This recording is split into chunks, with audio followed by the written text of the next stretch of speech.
Hello, I'm Pam Huff. Welcome to Engage. 3 years ago, the Alabama Board of Education voted to accept Common Core state standards in English language arts and mathematics. The board, though, also chose to combine Common Core with its own state standards to create what is now known as the Alabama College and Career Ready Standards. The National Governors Association and the Council of State School Officers developed Common Core standards based on international benchmarks for English and for math. All but 5 states have signed on. Former Alabama Republican Governor Bob Riley pushed hard to get the state school board to approve Common Core in the final weeks of his administration. Common Core today enjoys the backing of the Business Council of Alabama, as well as the Birmingham Business Alliance and the Chambers of Commerce in Huntsville, Montgomery, and Mobile. However, several key Republican legislative members and now Republican Governor Robert Bentley are strongly opposed to Common Core. They see the standards as a federal intrusion into state-run education, and they use the fact that the Obama administration tied race-to-the-top grants to the adoption of Common Core standards to prove their point. Now, some Republicans also fear the nationalization of public education and a loss of local control. They are also concerned that the standards will lead to personal information being shared with the federal government. Alabama is not the only state where some of its leaders now are demanding another look at Common Core standards. So with all of that said, is Common Core the bogeyman, or is it the beginning of a better education for all children in this country?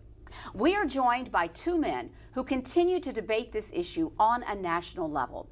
We want to welcome, first of all, to my immediate left, Michael Petrilli, who is the Executive Vice President of the Thomas B. Fordham Institute. And Mr. Petrilli supports Common Core. We welcome you.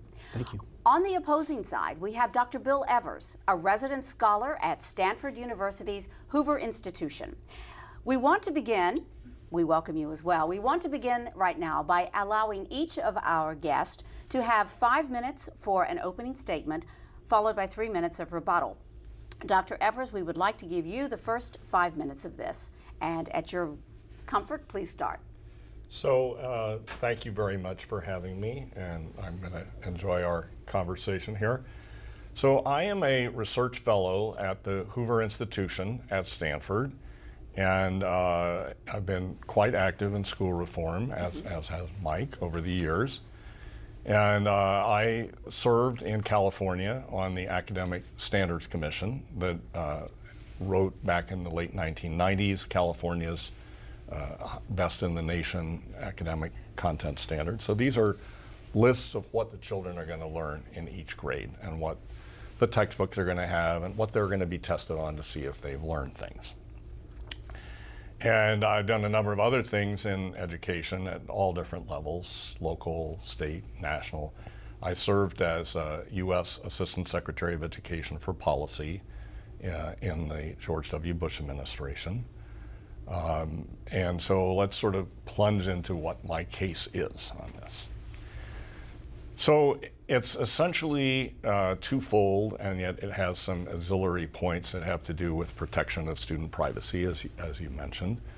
And there are some cost issues that the states and localities have to consider. But the 2 big points are that this plan, Common Core National Curriculum Content Standards, endangers our system of federalism, where there is a set of jurisdictions, the different school districts, the different cities, the different counties, the different states, and they're all doing different things. And so they're able to try different things. They're able to innovate. They're able to bring their policies more in line with the wishes of their voters. And they are pressured by what some neighboring or even distant jurisdiction is doing to do better. And so by eliminating differentiation on the curriculum content standards, Common Core makes this a monopoly and prevents innovation, prevents improvements along these lines that would help children, would help us have a more educated citizenry. So that's the first really serious problem. The second really serious problem is that they are sloppy and mediocre and poorly designed, and the substantive content is really inferior to what we would want in Alabama and Mississippi, in Kentucky and California and Massachusetts, in Ohio, whatever.